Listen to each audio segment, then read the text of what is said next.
Hello friends, praise the Lord. Welcome back to the spiritual enlightenment. இன்னைக்குள்ள வீடியோவில் நம்ம ஆதியாகமம் 4வது அதிகாரத்தை தியானிக்க போகிறோம். நேற்று உள்ள வீடியோவில் நம்ம மனிதனின் மீறுதல்கள் என்கிற தலைப்பில் ஆதியாகமம் 3வது அதிகாரத்தை தியானித்தோம். இந்த 3வது அதிகாரத்தோட இறுதி வசனங்களை நம்ம பார்க்கும்போது தேவன் என்ன பண்ணுறாங்கன்னா, மனிதனுடைய பாவத்தின் நிமித்தம் அவனை ஏதேன் தோட்டத்திலிருந்து வெளியே அனுப்புகிறாங்க. இது மட்டும் இல்லாமல் இந்த இடத்துல இன்னொரு விஷயமும் கொடுக்கப்பட்டிருக்கு.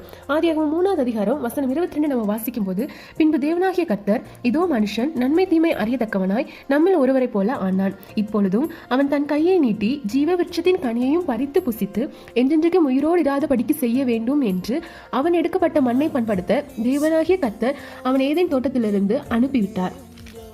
இப்போ இதுல என்ன சொல்லப்பட்டிருக்குன்னா, இந்த தோட்டத்தின் நடுவில் இதுக்கு முன்னாடியே 2வது அதிகாரத்தில் நம்ம வாசிக்கும் போது 2வது அதிகாரம் 9வது வசனத்தில் தோட்டத்தின் நடுவில் இந்த நன்மை தீமை அறியத்தக்க விருட்சத்தின் பக்கத்தில் ஜீவ விருட்சமும் பூமியிலிருந்து முளைத்திருக்கு. இந்த ஜீவ விருட்சத்தின் கனியும் இனி இந்த மனுஷன் பறித்து பொசித்தா அவன் எப்படிப்பட்டவனா இருப்பாங்கன்னா, சாகா வரம் உள்ளவர்களாக இருப்பாங்கன்னு சொல்லப்பட்டிருக்கு. அப்படி அவன் இருக்கக்கூடாது என்கிறனால என்ன பண்றாங்கன்னா, தேவன் அவனை ஏதேன் தோட்டத்திலிருந்து விரட்டி ஜீவ விருட்சத்துக்கு போகிற அந்த வழியை கேருபீன்களால வச்சு அடைச்சு வச்சிருக்காங்க. இன்னைக்கும் நிறைய பேர் என்ன சொல்றாங்க, இந்த ஏதேன் என்கிறது தான் பரதீஸ் அப்படின்னு சொல்லப்படுதுன்னு சொல்றாங்க.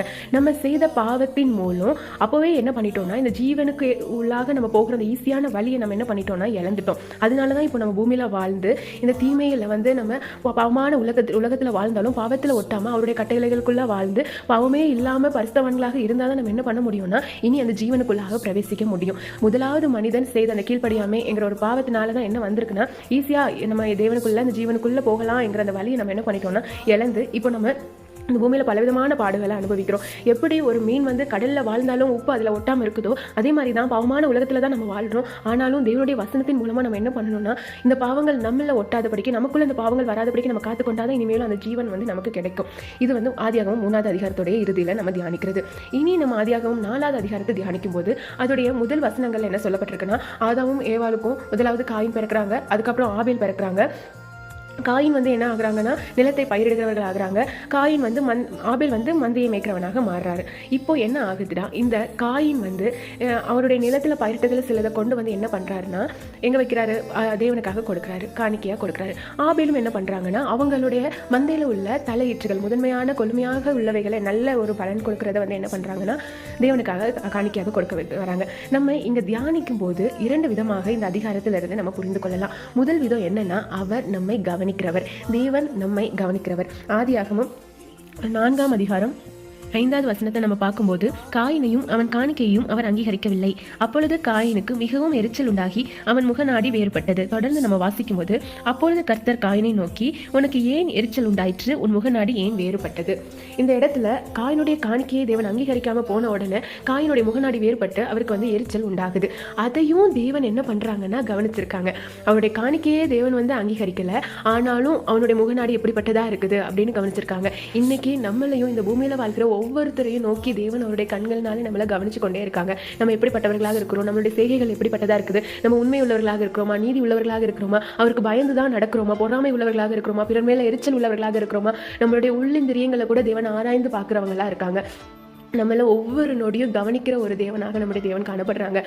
நம்ம நல்ல வழிகளில் போனால் நம்மளை அதுலேயும் நல்ல வழிகளில் வழி நடத்தி செல்றாங்க. தீய வழிகளில் போகும்போது நமக்கு பலவிதமான வழிகளில் தேவன் எச்சரிப்பை உண்டாக்கி, நீ இந்த வழியில் போகக்கூடாது என்று சொல்லி நம்மளை வேறு வழியில் கொண்டு போகிறவங்களாக இருக்காங்க. ஸோ தேவன் நம்மளை ஒவ்வொரு நொடியிலையும் நம்மளுடைய ஒவ்வொரு செய்கைகளையும் நம்மளை கவனித்து கொண்டிருக்கிறவராக இருக்கிறாங்க என்பதை நம்ம எப்போவுமே மறந்துடக்கூடாது. நம்ம இனிமேலும் இதுவரைக்கும் எப்படி இருந்தோம் தெரியல, ஆனால் இனிமேலும் நம்ம செய்கிற ஒவ்வொரு காரியங்களும் செய்ய போகும்போது அது ஒரு சின்ன பாவமாக இருக்கலாம், பெரிய பாவமாக இருக்கலாம், இல்லைன்னா நன்மையான காரியங்களாக இருக்கலாம். இதை நான் செஞ்சேன்னா எனக்கு என்ன நன்மை வரப்போகுது நீங்க நினைக்கலாம். ஆனா நம்ம அப்படி நினைக்காம, நான் செய்கிற இந்த நன்மையை தேவன் பார்க்கிறாரு, இதற்கான பதில் என்னைக்காவது ஒரு நாள் தேவனிடத்துல இருந்து எனக்கு கிடைக்கும், இல்லைன்னா நான் செய்கிற இந்த தீமையை தேவன் பார்க்கிறாரு, இதற்கான தண்டனை எனக்கு என்னைக்கா இருந்தாலும் தருவாருங்கிற பயத்தோட நம்ம நன்மை மட்டும் செய்கிறவர்களாக காணப்படணும். 2வது நம்ம பார்க்கும்போது, அவர் நம்மை விசாரிக்கிறவர்.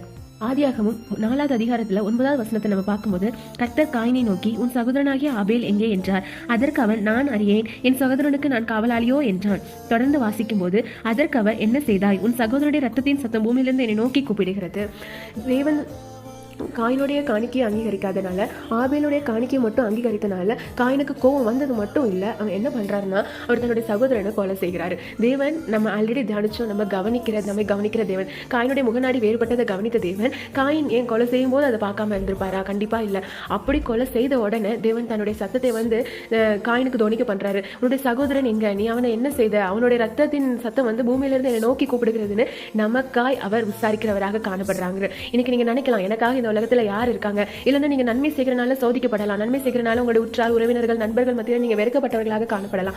ஆனா உங்களுக்காக அவர்களிடம் விசாரிக்கிறதுக்கு நம்முடைய தேவன் பெரியவராய் உங்க பக்கத்துல இருக்கிறார் என்பதை நம்ம என்னைக்குமே மறந்து போகக்கூடாது. நம்மளுடைய இந்த தாழ்த்தப்பட்ட நிலைமையில நம்ம பக்கத்துல இருந்து தேவன் நமக்காக போராடி நமக்காக விசாரணை செய்து நம்மளுடைய காரியங்களை நீதி நியாயத்தை வாங்கி தர வல்லவரா இருக்கிறார் என்பதை நம்ம என்னைக்குமே மறந்துடக்கூடாது.